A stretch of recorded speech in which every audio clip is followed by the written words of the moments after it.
एक कमरा, हजारों परीक्षा केंद्र, करोड़ों छात्र और लाखों परिवारों की उम्मीदें। कोई डॉक्टर बनने का सपना देख रहा है, कोई इंजीनियर, कोई सरकारी अधिकारी, तो कोई अपने परिवार की आर्थिक स्थिति बदलने का।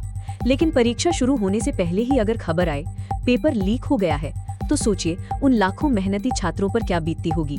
हर साल किसी न किसी परीक्षा को लेकर पेपर लीक की चर्चा होती है। आखिर ऐसा बार बार क्यों होता है? क्या हमारी परीक्षा प्रणाली में कोई बड़ी कमजोरी है और इसका समाधान क्या हो सकता है? आज की इस डॉक्यूमेंट्री में हम इन्हीं सवालों के जवाब तलाशेंगे। परीक्षा सिर्फ एक एग्जाम नहीं, भारत में हर साल करोड़ों विद्यार्थी स्कूल, कॉलेज, प्रवेश और सरकारी भर्ती परीक्षाएं देते हैं।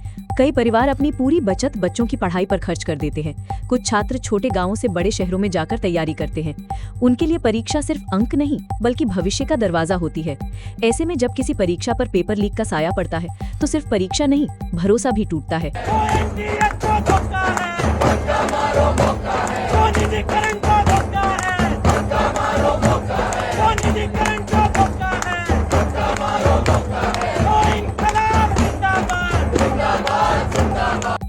पेपर लीक कैसे हो सकता है? किसी भी परीक्षा का प्रश्न पत्र कई चरणों से होकर गुजरता है। सबसे पहले विशेषज्ञ प्रश्न तैयार करते हैं, फिर उसकी गोपनीय छपाई होती है।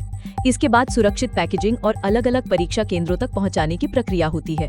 हर चरण में सुरक्षा के कई स्तर बनाए जाते हैं, लेकिन यदि किसी भी चरण में सुरक्षा में चूक हो या कोई व्यक्ति नियमों का उल्लंघन करे, तो गोपनीयता प्रभावित हो सकती है।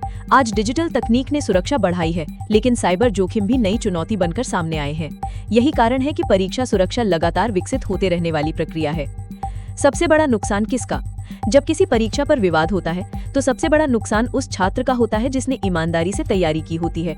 परीक्षा रद्द होने पर दोबारा तैयारी करनी पड़ती है, मानसिक तनाव बढ़ता है, समय और पैसे दोनों का नुकसान होता है, परिवारों की उम्मीदें भी प्रभावित होती हैं।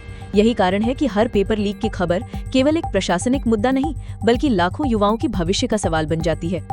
सरकार और एजेंसियां क्या कर रही हैं? हाल के वर्षों में परीक्षा सुरक्षा को मजबूत करने के लिए कई कदम उठाए गए हैं। सुरक्षा व्यवस्था को और कड़ा किया गया है, डिजिटल निगरानी बढ़ाई गई है, जहां आवश्यक हो जांच एजेंसियों द्वारा मामलों की जांच की जाती है।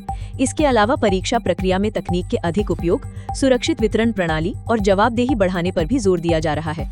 हालांकि विशेषज्ञों का मानना है कि केवल कानून ही नहीं, बल्कि मजबूत क्रियान्वयन भी उतना ही जरूरी है। आगे का रास्ता। पेपर लीक की समस्या केवल एक परीक्षा की नहीं है, ये युवाओं के विश्वास, मेहनत और देश के भविष्य से जुड़ा प्रश्न है। यदि परीक्षा प्रणाली पूरी तरह पारदर्शी, सुरक्षित और जवाबदेह बनेगी, तो करोड़ों छात्रों का भरोसा भी मजबूत होगा। आखिरकार किसी भी देश की सबसे बड़ी ताकत उसकी ईमानदार प्रतिभा होती है। आपकी क्या राय है? परीक्षा व्यवस्था को और सुरक्षित बनाने के लिए सबसे जरूरी कदम क्या होना चाहिए? अपनी राय कमेंट में जरूर लिखें।